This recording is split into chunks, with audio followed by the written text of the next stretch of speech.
So Bezalel, Oholiab, and every skilled person to whom the Lord has given skill and ability to know how to carry out all the work of constructing the sanctuary are to do the work just as the Lord has commanded. Then Moses summoned Bezalel and Oholiab, every skilled person to whom the Lord had given ability, and who was willing to come and do the work.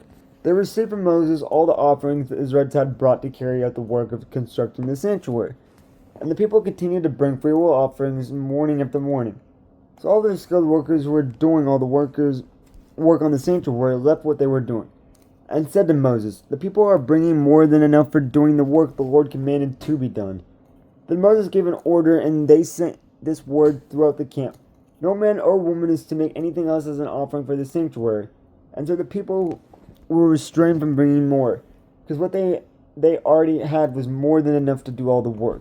The tabernacle. All those who were skilled among the workers made the tabernacle with 10 curtains of finely twisted linen in blue, purple, and scarlet yarn, with cherubim woven in them by expert hands. All the curtains were the same size, 28 cubits long and 4 cubits wide.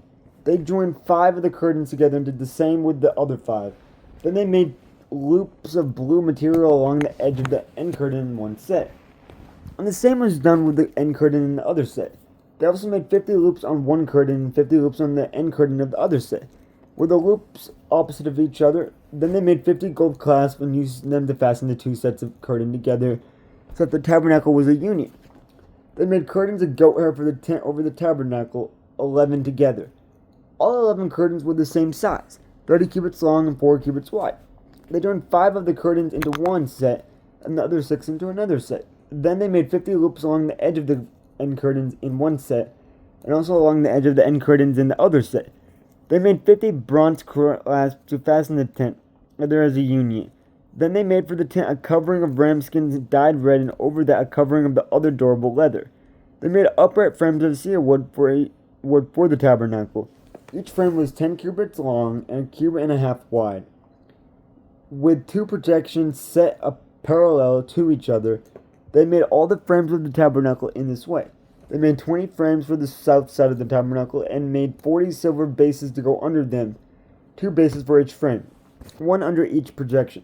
For the other side, the north side of the tabernacle, they made 20 frames and 40 silver bases, 2 under each frame. They made 6 frames for the far end, that is the west end of the tabernacle, and 2 frames were made for the corners of the tabernacle at the far end. At these 2 corners, the frames were double from the bottom all the way to the top, and fit into a single ring. Both were made alike. So there were 8 frames and 16 silver bases, 2 under each frame. They also made crossbars of acacia wood, 5 for the frames on one side of the tabernacle, 5 for those on the other side, and 5 for the frames on the west, at the far end of the tabernacle. They made the center crossbar bars so that it extended from end to end at the middle of the frames. They overlaid the frames with gold and made gold rings to hold the crossbars. They also overlaid the crossbars with gold. They made the curtains of blue, purple, and scarlet yarn and finely twisted linen, with cherubim woven into it by a skilled worker. They made 4 posts of acacia wood for it and overlaid them with gold. They made gold hooks for them and cast her 4 silver bases. For the entrance of the tent, they made a curtain of blue, purple, and scarlet yarn and finely twisted linen, the work of an embroiderer. And they made 5 posts with hooks for them. And they overlaid the tops of the posts and their bands with gold and made their 5 bases of bronze.